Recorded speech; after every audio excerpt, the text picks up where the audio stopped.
अब इसमें देखें कितनी बड़ी गलती की है। अब वो बताते हैं फिल्म में कि हमजा बलोच यानी रणवीर सिंह, ये पहले अफगानिस्तान के रास्ते बलोचिस्तान आता है, बलोचिस्तान के बाद वो बलोच कार्ड लेके आईडी कार्ड वगैरह कराची बनवा शामिल के हुए थे। वो कराची लियारी पहुंच जाता है। ठीक है। अब वो वहां पे इंडियन एजेंट्स लोकल वहां पे मौजूद हैं, जिसके एक छोटा सा खोखा है, कारोबार दिखाते हैं कि वहां पे बैठ के एक मीटिंग करते हैं, और वहां पे रणवीर सिंह कहता है उन्हें कि मुझे रहमान बलोच के करीब होना है, उसकी गैंग में शामिल होना है। उनको एक टिप मिलती है कि जनाब जो रहमान बलोच के बेटे हैं वो एक शादी की तकरीब में जा रहे हैं दोनों, और एक बड़ा बेटा और छोटा बेटा, और वहां पे उन पे हमला होगा। और कौन करवाएगा? बाबू डकैत। अच्छा, बाबू डकैत लालू की जगह उन्होंने मेरे ख्याल बाबू डाल दिया है, और अरशद पप्पू का नाम साफ उन्होंने लिया है। अरशद पप्पू और बाबू डकैत उसको मरवाएंगे। अब ये प्लान यहाँ पे रणवीर सिंह बैठ के बनाता है कि जनाब जैसे ही उन पे हमला होगा हम उनको प्रोटेक्ट करेंगे, तो ज़ाहिर है हम रहमान के करीब हो जाएंगे। और ऐसा ही उन्होंने दिखाया। उसमें बड़ा बेटा तो खैर उसमें मारा हुआ दिखाते हैं, रहमान का बड़ा बेटा नहीं बचता, उसको नहीं बचा पाते, दूसरे को बचा के उसको हॉस्पिटल ले जाते हैं, और फिर रणवीर सिंह रहमान बलोच के साथ मिल जाता है।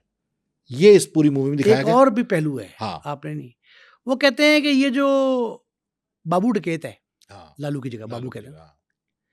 इसके रहमान की माँ से ताल्लुकात थे। हाँ, ये कितना बड़ा इल्जाम है कि ये आप रहमान नाजायज बेटा था, इस वजह से इसने माँ को मारा। Illicit relations. हाँ, ये कितना बड़ा इनका इल्जाम। दूर से ताल्लुक ही कोई नहीं।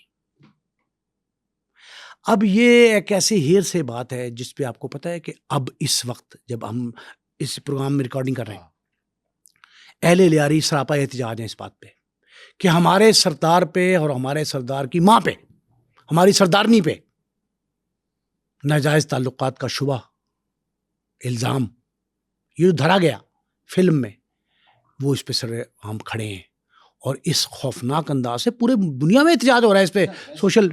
वैसे हकीकत क्या है? मारा तो था उसने अपनी वालदा को, तो वो कहते हैं कि किसी और से नाजायज ताल्लुकात की वजह से मारा था। हाँ, ये बात ठीक है। नाजायज औलाद नहीं था वो। नाजायज औलाद का नहीं, उसने माँ पे, अपनी माँ पे तो कोई इल्ज़ाम नहीं लगाएगा ना।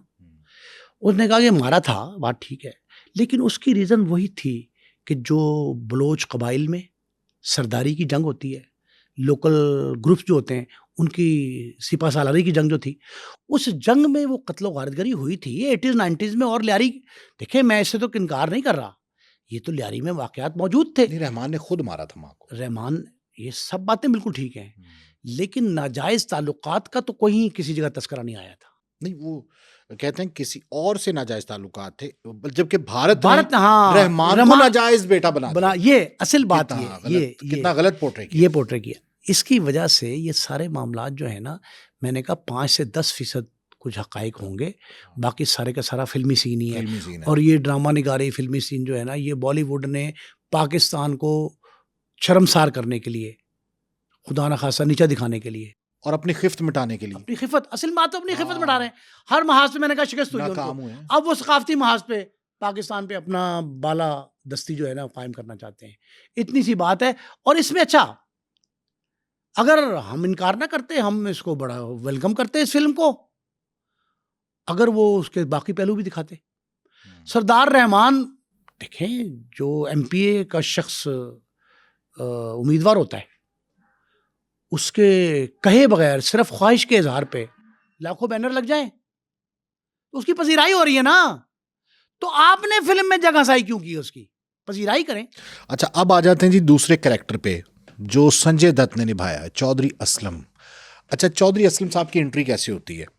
अब चौधरी असलम साहब को दिखाया ये गया है कि जब जो जमील नामी एमपीए है, एमएलए लगा लें, वहाँ पे तो एमएलए कहते हैं, कि उसमें वो कह देता है कि रहमान की पॉपुलैरिटी मुझसे ज़्यादा बढ़ रही है, तो अब चूंकि एमपीए सिंध गवर्नमेंट का है, तो सिंध गवर्नमेंट से गुजारिश करके चौधरी असलम को बुलाता है, और चौधरी असलम को टास्क देता है कि इस बंदे को मार दो, रहमान बलोच को।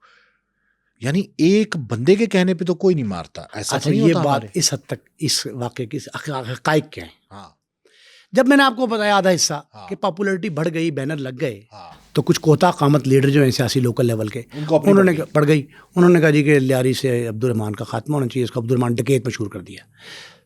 तो उस वक्त इतना जुमला कहा वजारत दाखिला में इजलास में कि इसको मैनेज करो। अब मैंने आपसे कहा है कि एक है हनी ट्रैप, एक है मनी ट्रैप। ये पॉलिटिकल ट्रैप था। इस ट्रैप में चौधरी असलम ने इतना ज़रूर किया, फ़ोन किया सरदार बलोच को, रहमान को, कि रहमान बड़े बैनर लगे हैं मुबारक को, आप सियासत में आ। उसने कहा सियासत में? उसने कहा पीपल्स पार्टी। उसने कहा पीपल्स पार्टी तो शायद ऑन नहीं कर रही आपको, तो अगर आप कहें तो मैं बात करूँ आपकी। अच्छा। हाँ। वज़ीर दाखिला ने कहा। उसने कहा हाँ, ये रहमान के एक दोस्त ने मुझे बताया जो मेरा भी जानने वाला है। उन्होंने कहा जी हाँ हाँ बिल्कुल करें। उन्होंने कहा क्या अर्ज है, बात ही करनी है। अब 2-4 दिन बाद फ़ोन जाता है, यहाँ तैयारी में हो गई है MP की शिप की कि डॉक्टर तौफीक की सीट पे लड़ना है इलेक्शन मैंने। वो फ़ोन करते हैं दोबारा असलम साहब, चौधरी असलम साहब, कि बलोच साहब मैंने पार्टी से बात की, वो राज़ी तो नहीं है, लेकिन मैंने मनवा लिया उनको।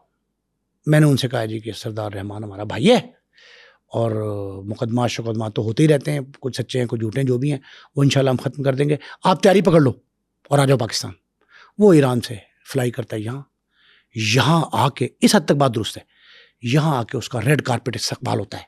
सरदार रहमान एयरपोर्ट पर उतरता है, उसको सरकारी प्रोटोकॉल के साथ पोर्ट कासिम के नज़दीक, वो जगह मैं देख चुका हूँ, पोर्ट कासिम के नज़दीक एक वडेरे, सिंधी वडेरे के डेरे पे लेके जाया जाता है, फार्म हाउस पे जाके वहाँ कहते ही एक तलखी होती है, उसके दोस्त भी बैठे हैं, वो बैठे हैं, फलां बैठे, फायरिंग का तबादला होता है। रहमान बलोच वहीं ढेर हो जाता है, जिस ढेर के बाद मैंने कहा एहतजाज भी होता है, सारा कुछ होता है। ये कहा यह जाता है कि ये बिल वास्ता पुलिस मुकाबला था।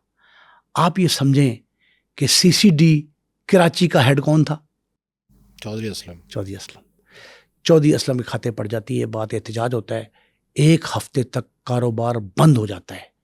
एक दफ़ा मिसाल शुरू हुई थी इसी लियारी गैंग वार में कि कराची की मार्केटें खुलने से पहले बंद हो जाती हैं, ये वही दौर था। ये बाकायदा ये हुआ, पूरा कराची जो है ना वो स्टक हो गया, कारोबार ज़िंदगी मफलूज, दुकानें बंद, मार्केटें बंद, हूँ का आलम। रक्षा ड्राइवर जो 20-22 हज़ार थे, जिन्होंने वहाँ रक्षा, मालकान भी थे, ड्राइवर भी थे, उन्होंने रक्षों का जुलूस निकाल दिया, स्याह बैनर लग गए, एहतजाज 1 महीने से ज़ायद जारी रहा। कहा यह गया कि वजारत दाखिला या वज़ीर दाखिला के हुक्म पर चौधरी असलम ने इसको ठिकाने लगाया है। अच्छा, इसमें भी एक ट्विस्ट डालते हैं। वो कहते हैं कि जब चौधरी असलम पहली दफ़ा उसे पकड़ लेते हैं, रहमान डकैत को, तो उसके बाद MPA के कहने पे, उसके बाद जो MPA की बेटी है वो रणवीर सिंह की दोस्त होती है और दोनों शादी करने जा रहे होते हैं, तो वो रणवीर सिंह उसकी बेटी के ज़रिए वो वीडियो लेता है जो चौधरी असलम की मुलाकात हुई उस MPA से, जिसमें वो रहमान डकैत के इनकाउंटर की बात करते हैं। फिर वो MPA से कहता है रणवीर सिंह कि रहमान डकैत को मारा ना जाए, उसका इनकाउंटर नहीं करना। MPA साहब फ़ोन करते हैं फिल्म में और कहते हैं चौधरी असलम को, यानी संजय दत्त को, कि आप जो है ना इसका इनकाउंटर ना करें। आगे से संजय दत्त कहता है मैंने तो इनकाउंटर करना है इसका, ये वो। तो वो फिर कहता है कि इसका मतलब है कि अब इसको इसकी ज़ुबान में समझाना पड़ेगा। वो फिर वो खुफिया जो ऑफिस होता है लियारी के अंदर, चौधरी असलम का नाम नेहाद संजय दत्त का, तो वहाँ पे जाके पुलिस वालों पे तशद्दुद करके वीडियो भेजते हैं, किस्सा मुख्तसर कि वो रहमान डकैत को वापस ले लेते हैं। और फिर उसके बाद जो हमजा है, रणवीर सिंह है, वो MPA से मिल के ये बात करता है कि क्यों ना आप अपनी बेटी की शादी मुझसे कर दें, तो लियारी पे आपका राज होगा, रहमान डकैत को मैं साइड से हटा दूंगा। और वो इस बात पे मान जाते हैं। बज़मी साहब, लड़की की पूरी कहानी फिल्मी सीन है। हाँ, ये तो फिल्मी, बिल्कुल कोई वजूद ही नहीं है इस बात मुआशका डाल दिया गया, मुआशका का वजूद नहीं। एक बात, दूसरी बात, रहमान की जहाँ तक हलाकत का ताल्लुक है, तो रहमान जो है ना, उसके लिए वज़ीर दाखिला ने या वजारत दाखिला किसी अफसर ने इतना जुमला, ये रिकॉर्ड पे मौजूद है और सीना बसीना भी चल रहा है, इतना जुमला ज़रूर कहा कि रहमान को मैनेज करो। अब मैनेज करने से मुराद आप ले लें, मार दो या उसको मंजर से हटा दो, समझा दो, बुझा लो, मुल्क बदर कर दो, सियासत से हटा दो, कागजात नामजदगी वापस ले लो, जो मर्जी कहो। लेकिन ये CCD के सरबराह चौधरी असलम साहब, जो उस वक्त की CCD कराची की वो थी, वो CTD वैसे CID समझ लें, उस वक्त उन्होंने इसको मारने का फैसला कर लिया था। ये बात दुरुस्त है, लेकिन ये फैसला पुलिस का नहीं था, ये हुक्म हाकिम मर्ग मुफाजात है। जो हिदायत मिली उसके मुताबिक कार्रवाई की गई, जिनको खतरा था। अब ये मुश्तरका दुश्मन बन गया था रहमान। लिसानी तंजीमों का मुख्तलिफ मुखालिफ बरादरी का तो वैसे ही दुश्मन था वो। उनके लिए तो उनके आंख में खटकता था ये।